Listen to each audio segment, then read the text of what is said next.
I need to pull it together as we pick up pocket queens in the small blind the very next hand. This is the third interesting hand that I've played back to back to back, and it's the first premium pocket pair that I've gotten. The player in middle position raises to 150. My stack has been completely depleted. It was once a proud 5-figure stack of high society, but now it's been reduced to 36.35. I 3-bet to 500, hoping that it'll look like I'm at the end of my rope after the previous two hands. Really, I'm close to the top of my range.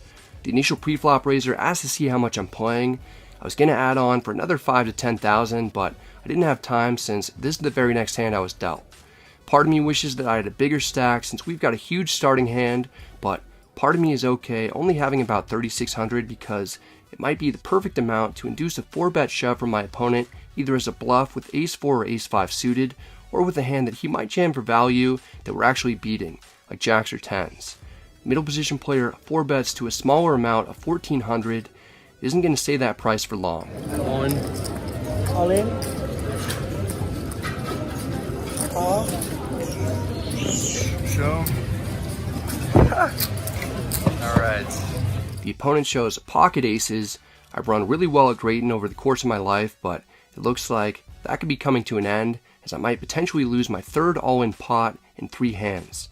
When I said alright, that was me acknowledging it's clearly not my day, and I'm going to call it quits if I lose this. Going back to the end of the tournament, I've chopped 1 all-in and lost 4. I really don't want to make it 5. I don't have much hope though, especially as the flop comes out 9-5-3. Good thing I didn't rebuy. With 2 cards to come, 2 queens left in the deck, and a backdoor spade draw, I've got about a 1 in 8 chance of winning. It's looking bleak, but the door isn't closed shut on us yet. In fact, there may be just enough room for a little magic. Oh, wow.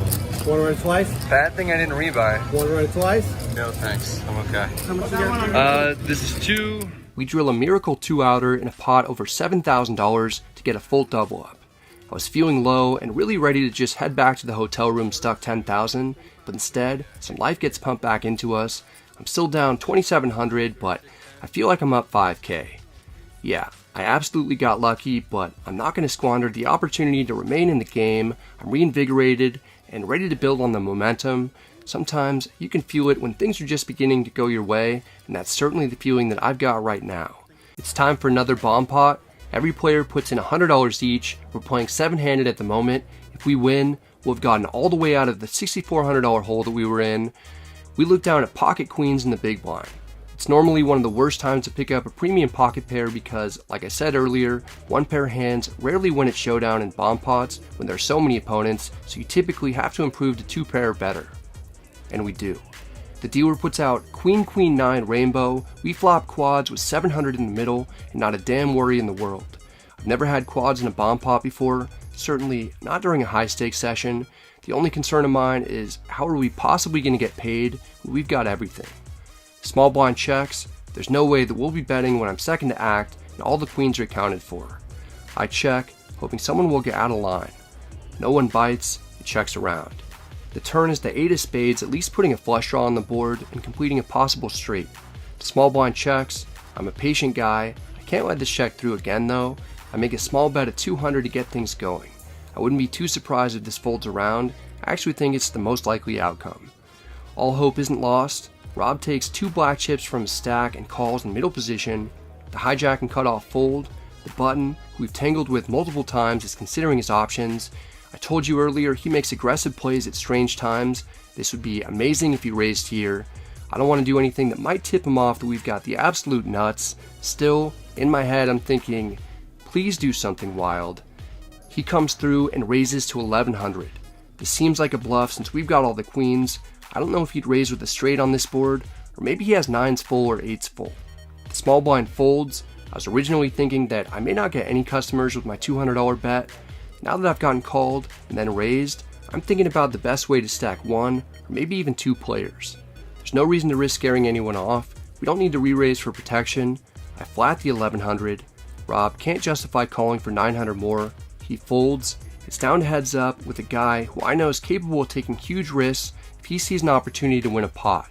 It's the perfect setup. The river is the 7 of clubs. It doesn't change much since Jack 10 was already a straight.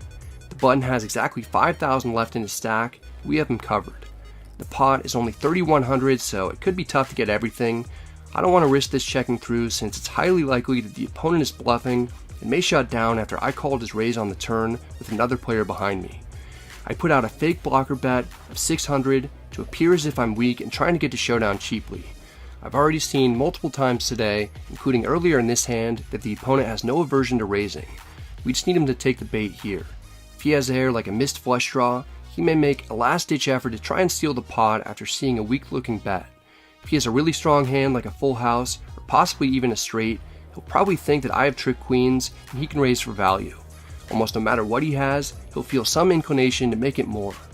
He takes the black chips that he's shuffling in his hand, adds it to a much larger stack of black chips, and then raises to 2,600. I don't play these stakes that often, it's tough to flop quads, and even more rare to get raised twice in the same hand while having the absolute nuts. This is an unbelievable feeling. Let's just take a second to enjoy this and hit the like and subscribe buttons. We've made the maximum. Yes, the button still has another 2,400 in his stack, but there's no way that he can call a shove even if he has pocket nines for what we know is the second nuts, because it's too likely that I'll have queen 9, queen 8, or queen 7 for a better full house, and I wouldn't bluff or re-raise with anything worse. Still, we have to go for it. I put in the inevitable all-in re-raise for 5,000 effective. The button can't believe it. He must not have been raising as a bluff on the river because he doesn't snap fold. I get the sense that he knows he's beat. He's got to see it though. He tosses in a calling chip. We've officially made the most that we could possibly make.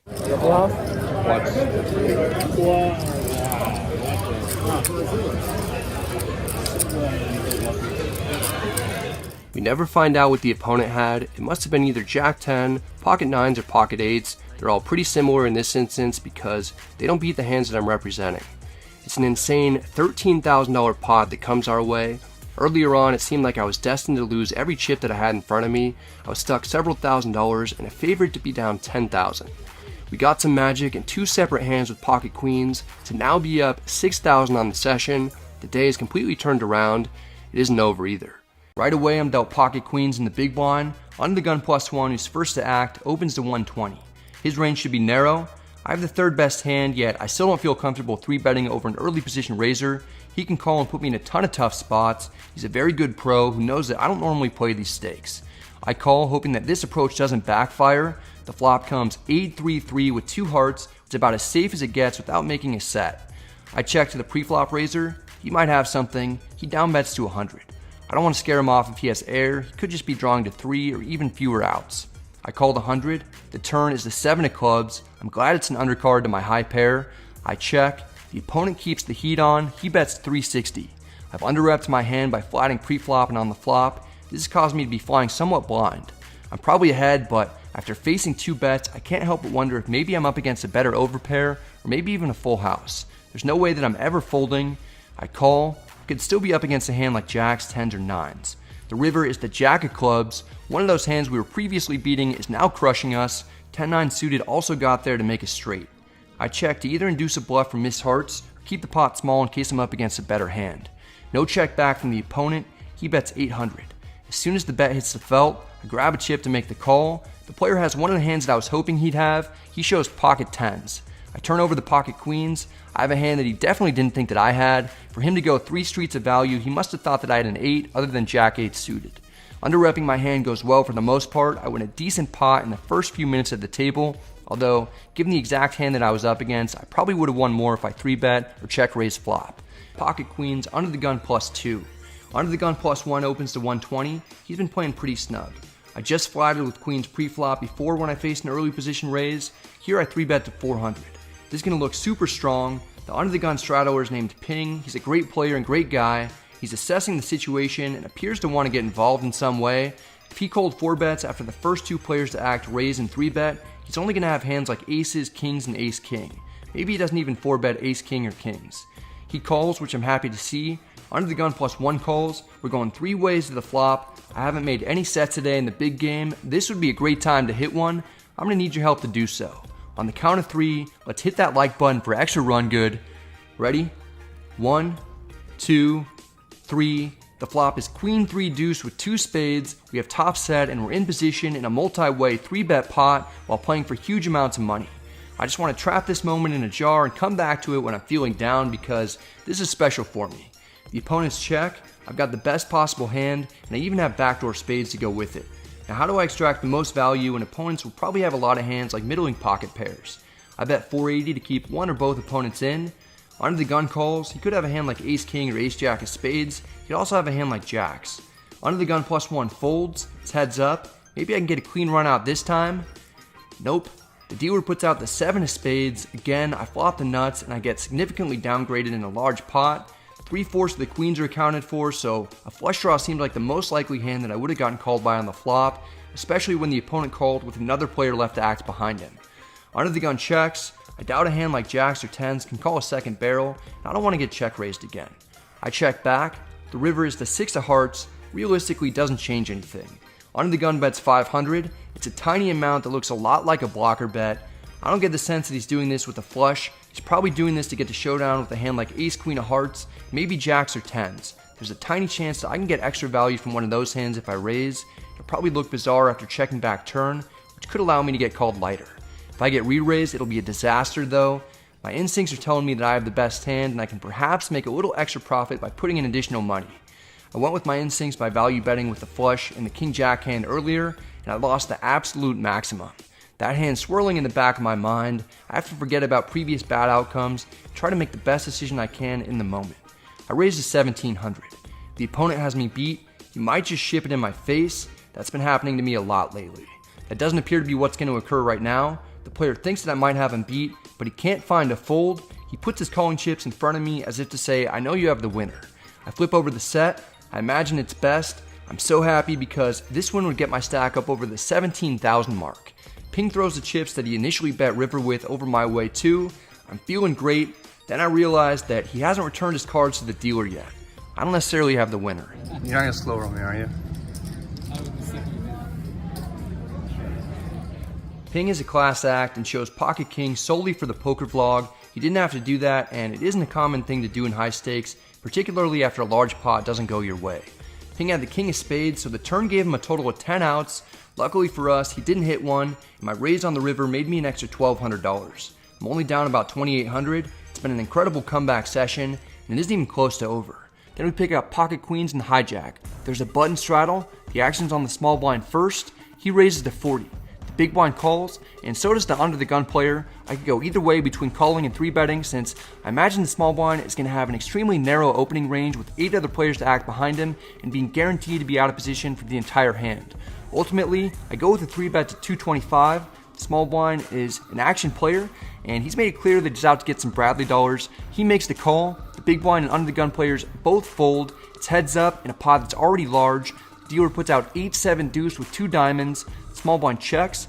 Probably would have gotten 4-bet by aces or kings pre-flop. I should have the best hand. I don't want to see any overcards or any diamonds without making my opponent pay for it. I bet 300. Shortly after I get my chips out there, the small blind announces a raise to 750. I don't see how I can fold. People somehow always have it though. I've got 13-10 total. The opponent has me barely covered. I guess I can't get away from this one. I get snap called, then I hear, that doesn't make me feel too great. Sounds like I could be up against kings. Not to worry, dudes. We drill a queen on the turn for top set. I table it. The river's a 5. We essentially have the nuts. Small blind throws his cards down in frustration. I thought that I might have bad beat him, but it turns out we were ahead the whole time. He has pocket jacks. Our assessment of the situation was correct in that we didn't get 4-bet pre-flop, so we were probably ahead. The dealer gets a count of the chips since we were very even to start the hand. What makes this especially cool is that I look behind me and my dad's standing right there watching. I didn't know he was around, but he happened to stop by to bring me some lunch. He gets to see me win a pot that's over $3,000. It's one of the biggest pots that I've won all year. I couldn't be happier since I was certainly going through a rough patch, particularly in sessions that I've been filming. I'm up 2150 today, but the run good is just getting started, like pocket queens. I'm in middle position. I open to 60. The player with a much larger than average size stack. 3 bets to 200. This is a spot in which I could go either way between 4-betting or flatting. In a game that plays a bit looser, I lean towards 4-betting. Here I flat. We're heads up, out of position. I'm down and not loving the spot. Not to worry though, the flop is queen 10-10. We have a full house and a 3-bet pot. I check to set the trap. I've had about 15 Diet Cokes to help me focus, so I'm trying to keep it all in, but it's tough with how excited I am right now. The hijack down bets to 140. I don't want to scare him off. I call. The turn is the 9 of spades. We still have the second best possible hand.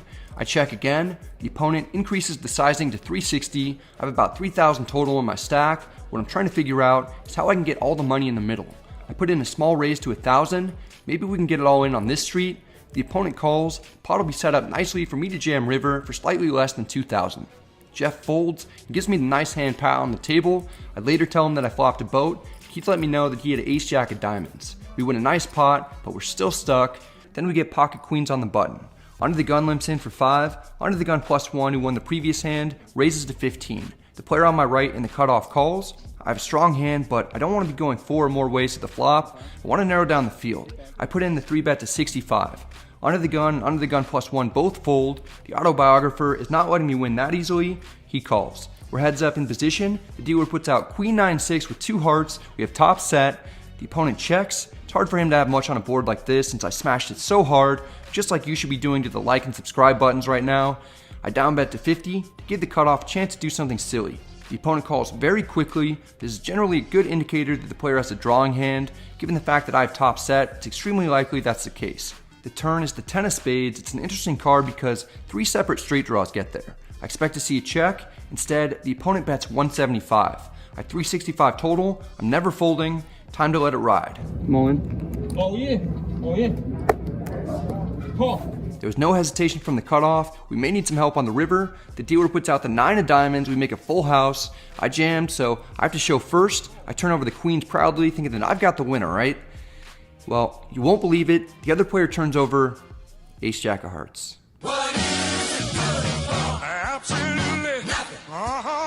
The opponent flopped a flush draw with 1 over and a backdoor straight draw. He turned an open ender, then bricked it all. After getting stacked right away, we get a big double up.